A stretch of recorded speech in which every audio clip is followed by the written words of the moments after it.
The widow whispered, "Please bury my child. What the mountain man did next will surprise you." Pine trees swayed gently, their whispers carried by the cold wind.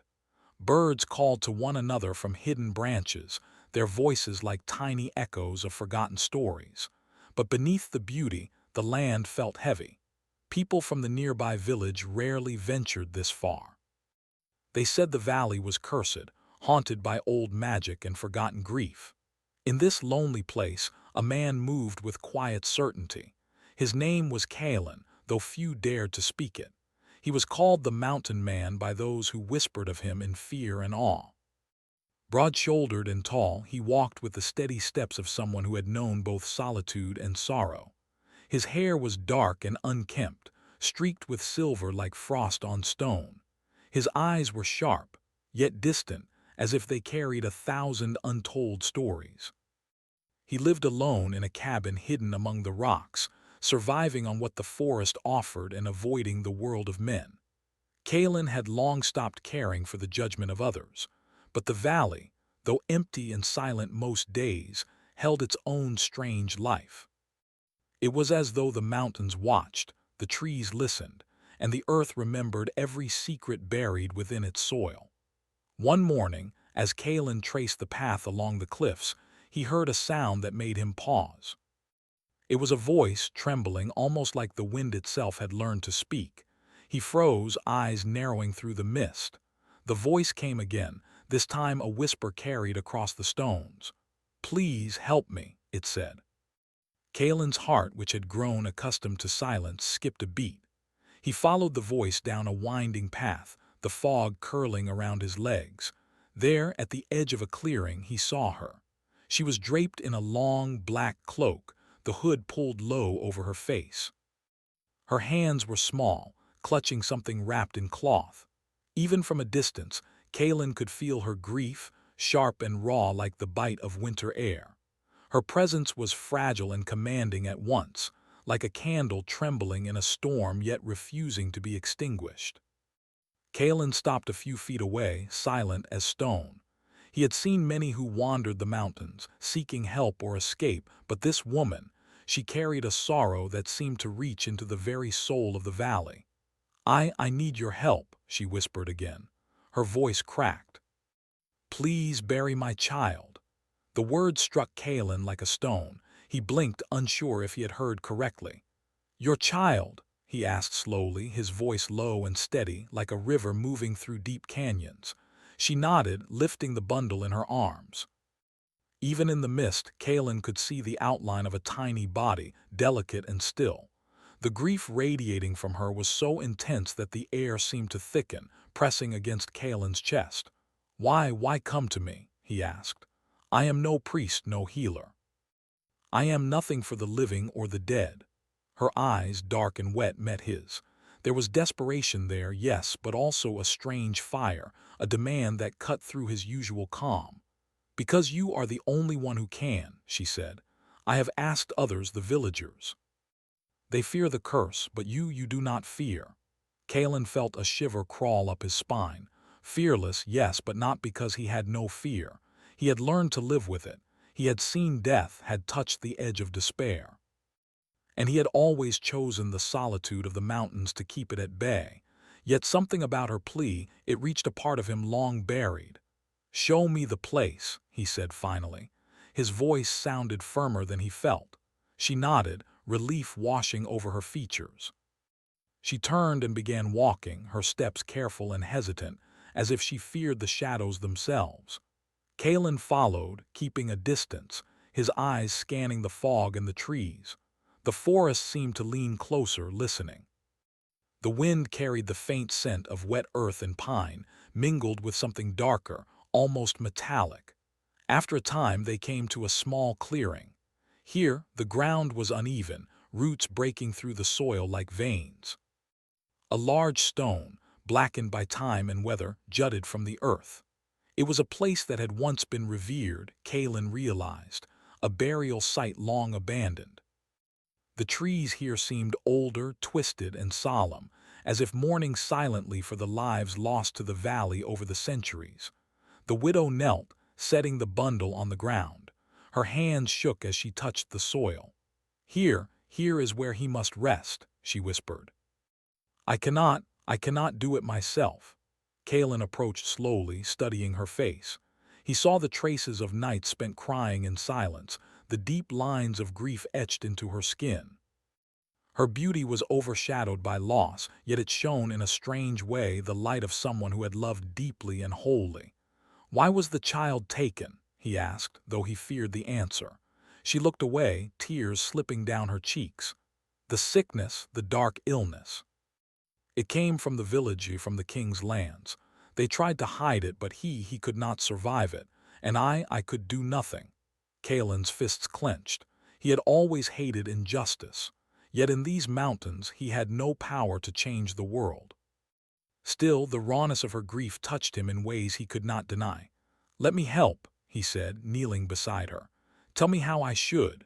His words trailed off as the wind shifted. A low rumble echoed from the mountains, almost as if the valley itself was listening. The widow's eyes widened. She seemed to sense the same thing. "The ground, it moves sometimes," she murmured. "The curse, the valley remembers. Be careful, stranger." Kalen felt the weight of her words.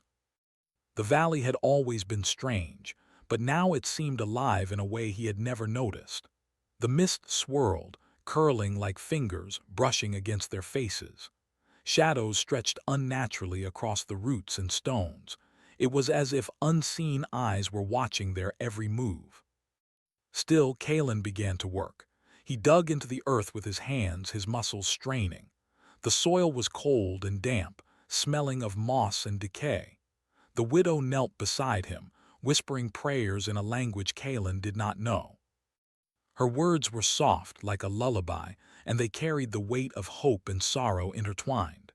As they worked, Kalen felt a connection forming between them.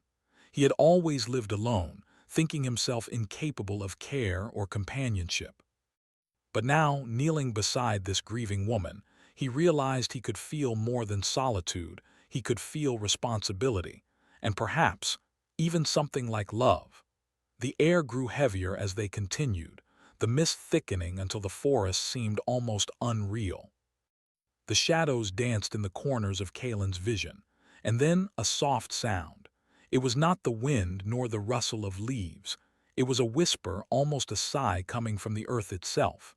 Kalen froze, glancing at the widow. Her face was pale, eyes wide. "It is him," she whispered. "He remembers. The child, the sorrow, it calls him." Kalen's heart pounded. He had heard stories of the spirits that haunted these mountains, restless souls tied to grief, bound to the land by magic older than any king. He had never believed in them fully, yet now, with the bundle of the child before him and the widow trembling at his side, he could feel something ancient stirring. The ground beneath them shivered, small cracks forming along the roots and stones. Kalen tightened his grip on the earth, trying to steady the small grave. The whispering grew louder, a low murmur of longing and accusation. The forest itself seemed to lean closer, the mist curling around their hands and faces like a living thing. "Do not fear," Kalen said to the widow, though he could barely convince himself. "I will see this through." She looked at him, hope and despair mingling in her eyes. "Promise me," she said, her voice barely audible. "Promise me he will rest, that he will not suffer." Kalen nodded, though he knew that promises were fragile things in a world ruled by grief and old magic. Still, he felt the weight of it in his chest, heavier than any stone he had ever carried. As the sun began to rise, spilling weak gold across the mist, Kalen finished the grave. He laid the bundle of the child gently into the earth, covering it with soil, roots, and stones. The widow knelt beside him, her hands pressed to the ground, whispering farewells he could not understand. And then, the earth itself seemed to shudder one last time. A soft, almost musical sigh rose from the soil, carrying both sorrow and peace. The mist swirled around them, parting briefly to reveal the mountains above, their peaks glowing faintly in the early light. Kalen and the widow stood in silence, the valley holding its breath. Neither spoke, for words felt meaningless against the enormity of grief and the fragile hope they had unearthed together. Finally, the widow turned to Callan, tears streaking her face. "Thank you," she whispered. You did what I could not. You saved him." Callan's eyes met hers, and for the first time in many years he felt something stir in his chest that was neither fear nor solitude.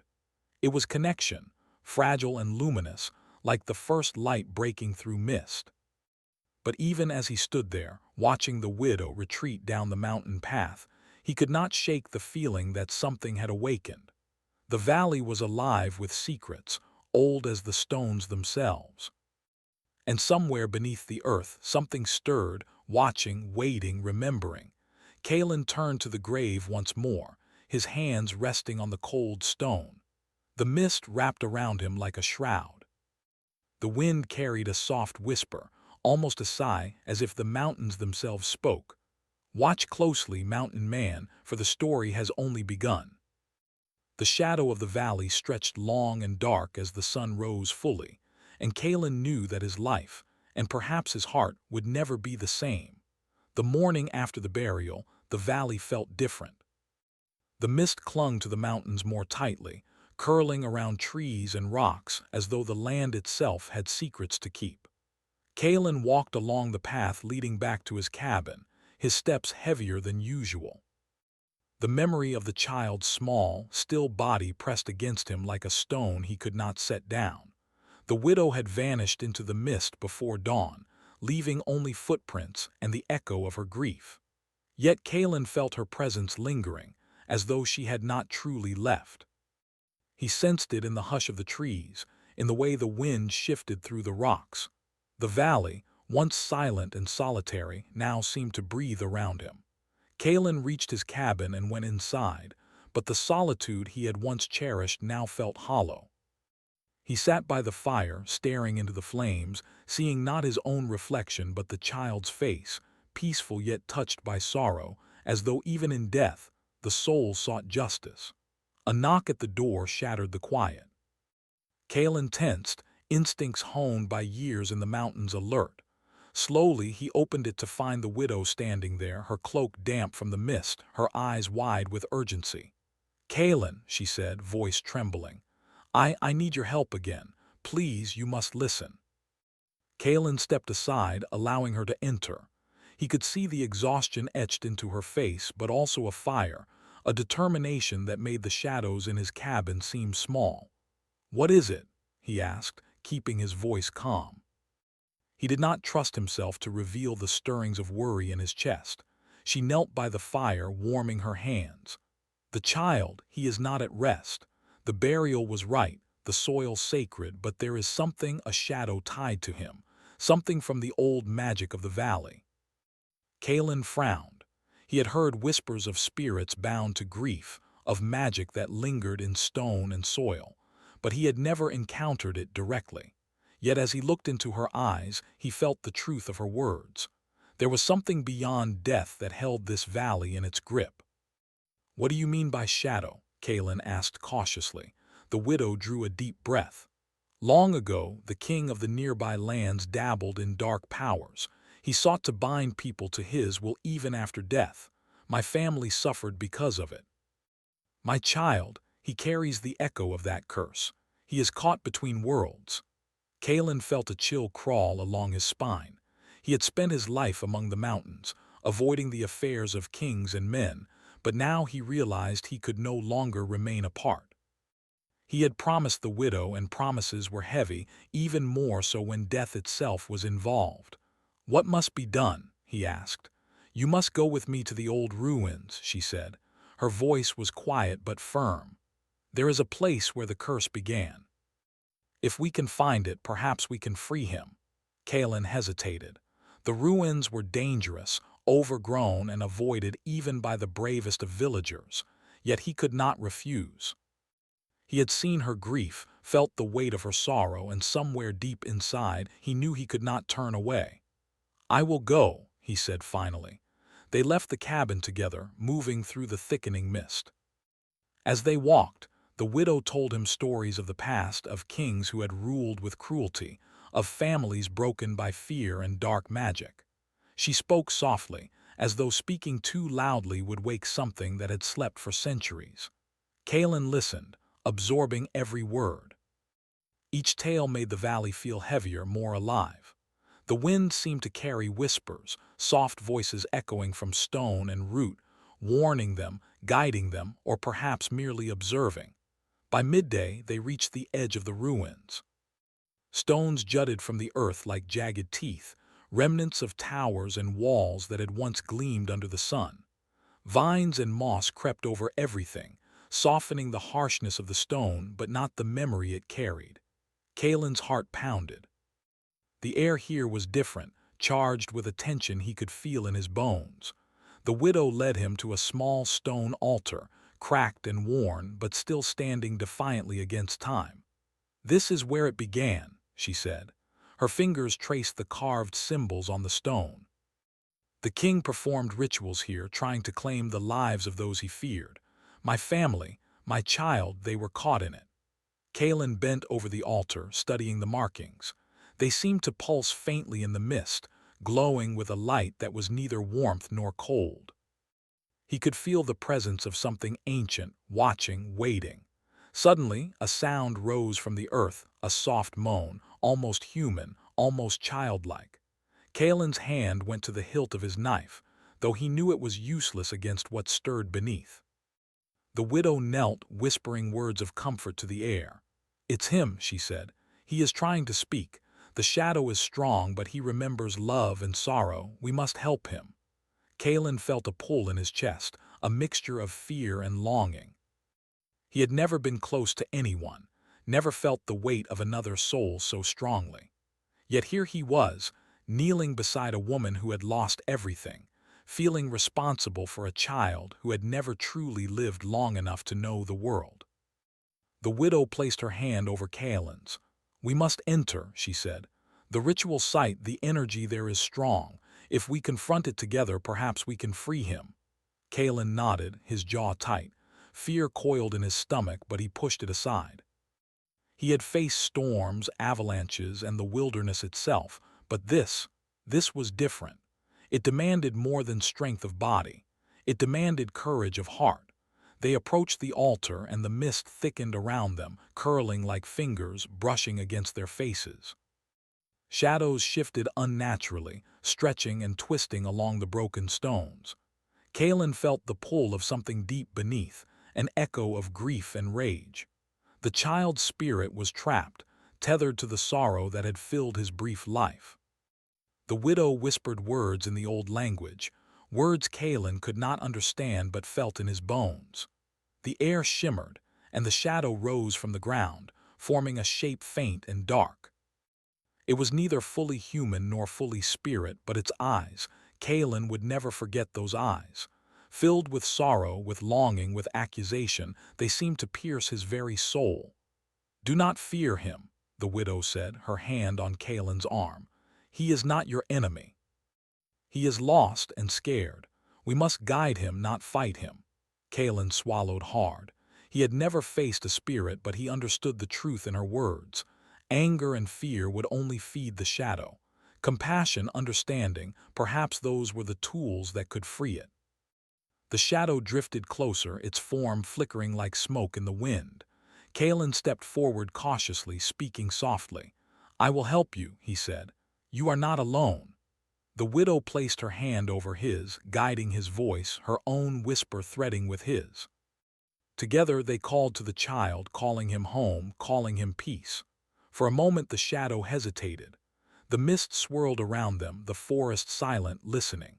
Then the shape wavered, shrinking, softening, until the faintest outline of the child could be seen. His small face was pale but peaceful, eyes closing as if finally able to rest. Tears rolled down the widow's cheeks. He is free," she whispered. Kalen felt a weight lift from his shoulders, a tension that had pressed on him since the first time he saw her grief. But even as relief filled the air, he sensed the valley was not done speaking. The mist swirled, and from the ruins rose a low hum, a memory of the king's magic lingering, whispering, waiting. Kalen looked at the widow. "We cannot leave this place yet," he said.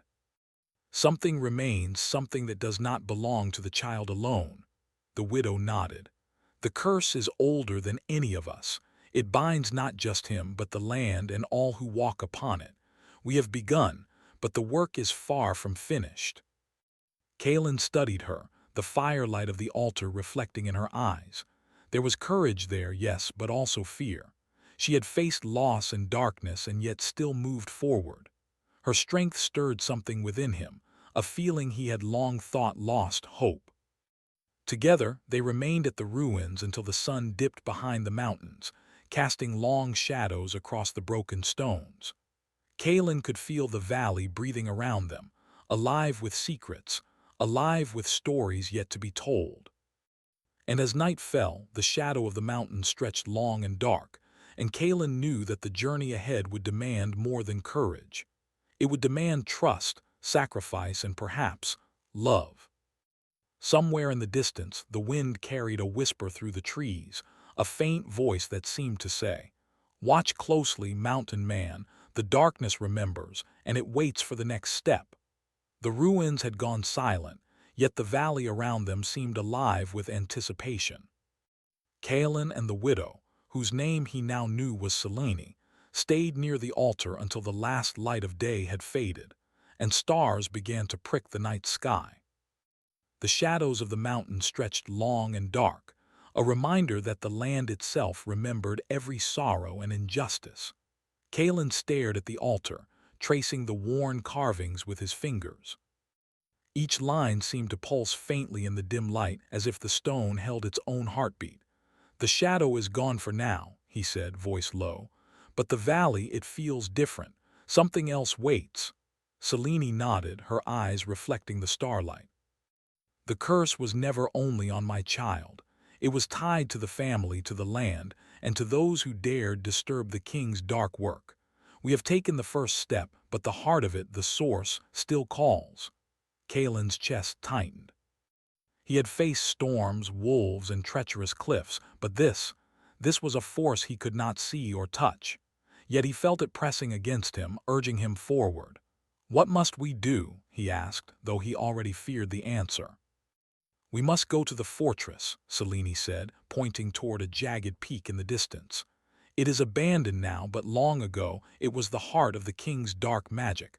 That is where the curse was woven. Only there can it be undone." Kaelin's eyes followed the line of her finger. The fortress looked dangerous even from afar.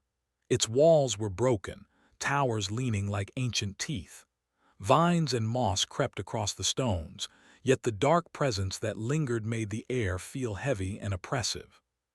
"I have walked these mountains all my life," Kaelin said, his voice steady but low, "and I have avoided that place. The villagers call it cursed for a reason. Why risk it now?" Selene stepped closer, her hand brushing his arm. "Because the child's soul is tied to it. Because my family suffered, and now because you promised." Kaelin looked into her eyes. He had thought himself immune to connection, but her words stirred something deep in him, a need he could not deny. He had promised, and a promise in this valley was heavier than any stone. "Then we go," he said. The next morning they set out at dawn. The path was treacherous, winding along cliffs and through forests thick with fog. Every step felt heavier than the last, as though the mountains themselves were testing their resolve. Selene walked beside Kaelin, occasionally whispering words of old magic, guiding him through hidden paths that seemed to shift beneath their feet. The valley responded to her presence, the mist curling like fingers to shield them from eyes that might watch. As they climbed higher, the fortress came into view.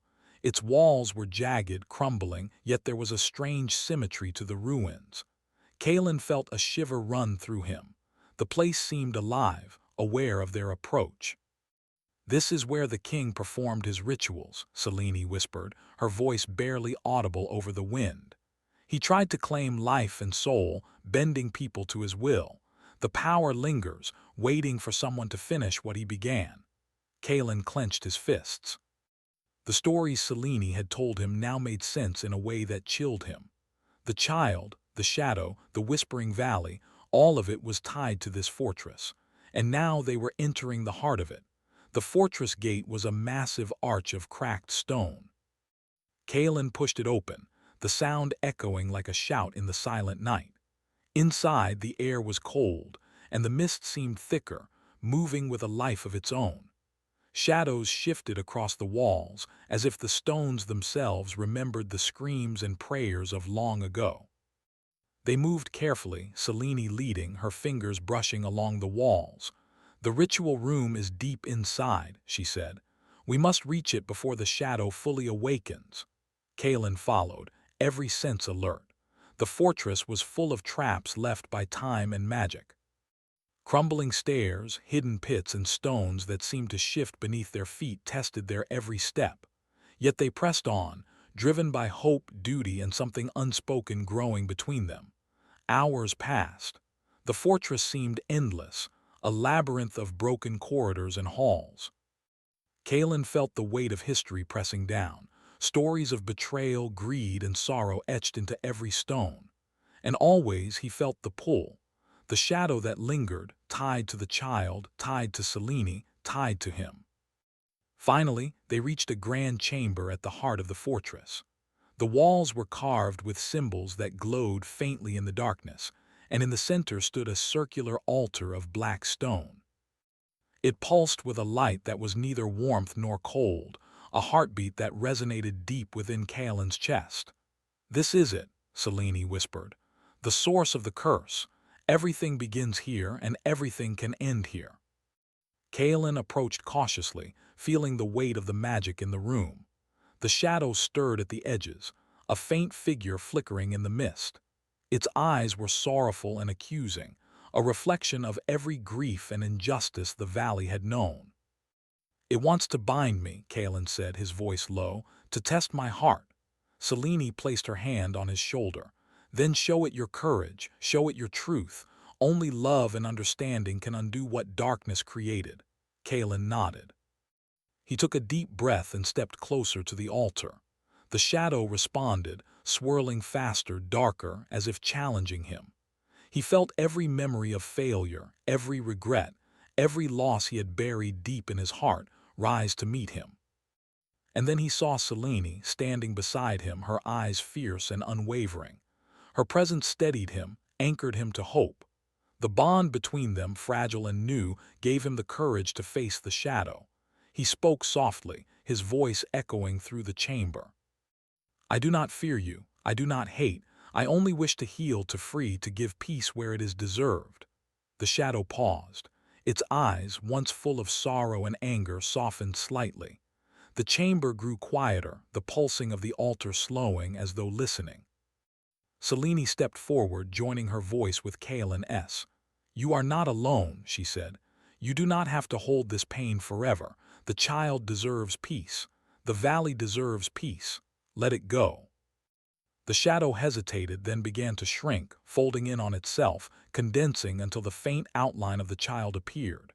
His face was pale but calm, eyes closing as though finally released from the weight of the world. Tears filled Selene's eyes. "He is free," she whispered. Kalen exhaled, feeling a weight lift from his chest. The valley seemed to breathe around them, the wind softening, the mist thinning, as if the land itself was relieved. Yet even in this moment of triumph, Kalen knew that the curse was not fully broken. The fortress still held power, the past still lingered, and the shadow's presence had left a mark on the land and on him. He turned to Selene. "We have done much, but the valley still remembers. There is more to be done." Selene nodded, placing her hand over his. "I know. But for now, we have given the child peace, and that is a beginning." They stayed in the chamber until the first light of dawn touched the mountains. Outside, the valley glimmered in soft gold, the mist retreating like a tide. Kalen and Selene walked together toward the fortress gate, their hands brushing, a quiet connection forming between them. It was fragile, yes, but real. The journey back was slower, careful, but the bond between them had shifted. There was trust now, respect, and a budding hope that even in a world full of sorrow and darkness, connection could endure. But as they reached the edge of the forest, Kalen paused. He could feel a presence behind them, subtle but unmistakable. The shadow or something tied to it lingered, not in anger but in watchfulness. Selene noticed his hesitation. "It is not gone completely," she said softly. "Some darkness remains, but it watches, not attacks. We have begun the healing."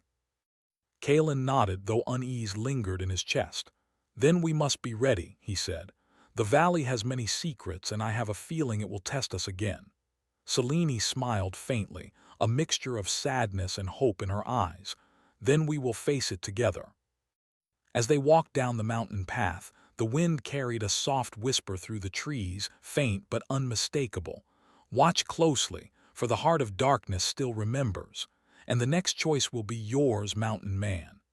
Kalen felt the weight of those words, heavy and real. But alongside it, he felt something new: resolve, courage, and the beginning of something like love. The valley stretched before them, beautiful, dangerous, and alive with secrets. And Kalen knew that the next step would demand more than bravery. It would demand trust, sacrifice, and the courage to face not only the darkness in the world, but the darkness within himself. The valley slept under a quiet night sky, stars glittering like frozen tears scattered across the heavens. But Kalen did not sleep. The weight of the fortress, the shadow, and the child's restless soul pressed on him still. Beside him, Selene sat by the fire in his cabin, her eyes reflecting the dancing flames. "Kalen," she whispered, breaking the silence. "We have given the child peace, but the valley's heart still calls. Something remains at the fortress. The curse, it is not yet undone." Kalen nodded, feeling the pull in his chest once more. The mountains, the ruins, the very soil, they remembered.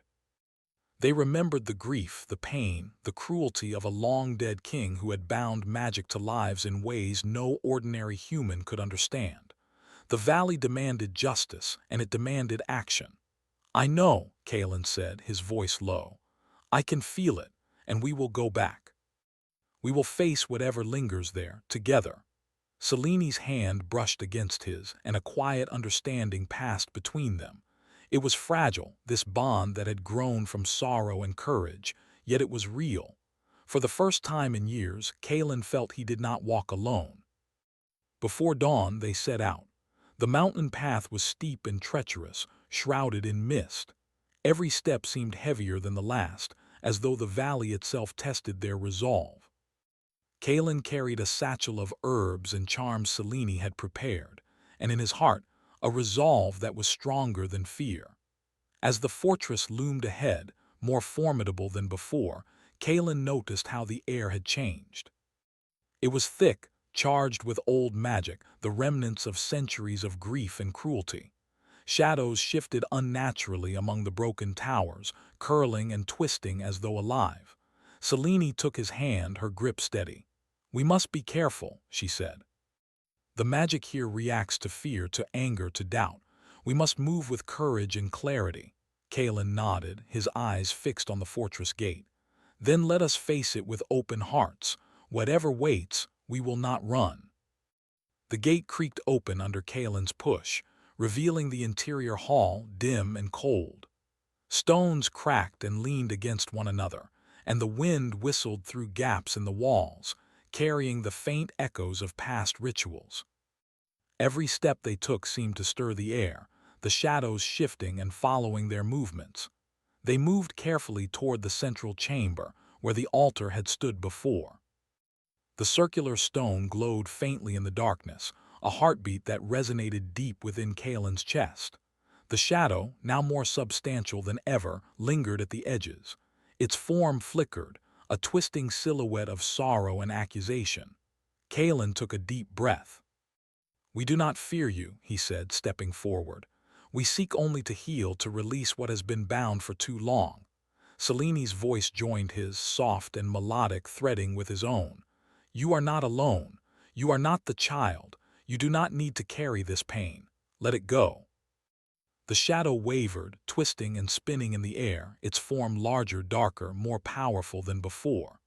Kalen felt the weight of centuries of grief pressing down, testing his courage. Every regret, Every loss he had ever known surged within him, but he did not falter. Seleni's hand on his arm anchored him, her steady presence giving him strength. Slowly, they approached the altar. Kalen placed his hands on the cold stone, feeling the pulse of old magic. He called to the child again, to the shadow, to the valley itself.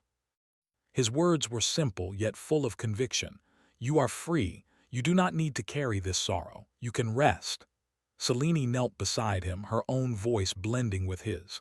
"The child, the valley, and all who suffered, they deserve peace. We offer it to them. Let the past release what it holds." For a long moment, nothing moved. Then the shadow began to waver, folding in upon itself, shrinking and softening. Its dark edges blurred, and a faint outline of the child appeared once more, small and pale but serene. The oppressive heaviness lifted, and the air grew lighter. Kalen exhaled, feeling the valley's tension ease. The ruins no longer pressed upon them with silent accusation.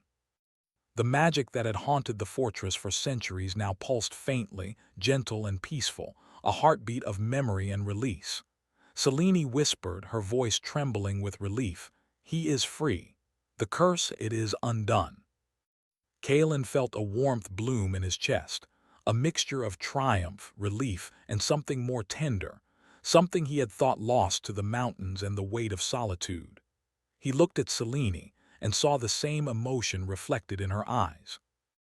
They stayed by the altar as dawn broke, golden light spilling across the stones, mist retreating from the valley. The mountains glowed softly, the first light of day casting long, calm shadows. Birds began to sing in the distance, a melody of renewal that filled the valley with hope. Kalen and Selene walked out of the fortress slowly, their steps careful on the broken stones. Outside, the valley seemed transformed. The mist lingered but now carried a softness, a sense of awakening. The trees swayed gently, and the wind whispered not in warning but in relief. As they descended the mountain path, their hands brushed, then held, a silent acknowledgement of the bond that had grown between them. It was unspoken, fragile, and powerful all at once. Kalen broke the silence. "The valley, it has changed, but so have we. This journey, it has not only freed the child, it has freed us too." Selene smiled faintly, a mixture of sadness and hope in her expression. "We have faced darkness together, and we have chosen light, trust, and courage. That is no small thing." They paused at a cliff overlooking the valley below. The village, distant but visible, seemed peaceful under the morning sun. The mist drifted over the fields, carrying a sense of calm. Kalen felt the weight of the mountains behind them and the vastness of the world ahead. "Do you think it is truly over?" Selene asked softly. Kalen studied the valley, feeling the pulse of life, grief, and memory in every tree, rock, and stone. "The curse may linger in memory," he said, "but what matters is the choice we made. We have freed what could be freed, and sometimes that is enough."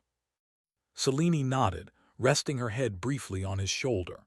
In that moment, the hardships, the sorrow, and the dangers they had faced seemed to crystallize into something beautiful: trust, understanding, and a bond forged in darkness but shining with light. For hours they stood in silence, watching the valley awaken. The forest stirred, the mountains breathed, and the air carried the faint scent of pine and earth. The shadow of the past remained in memory but no longer held power over the living. Kalen realized that he had changed. The solitude that had once defined him now felt incomplete without Selene. And Selene, who had carried grief like a heavy cloak, seemed lighter, freed by the valley's blessing and by the courage of the mountain man at her side. As the sun climbed higher, Kalen turned to her.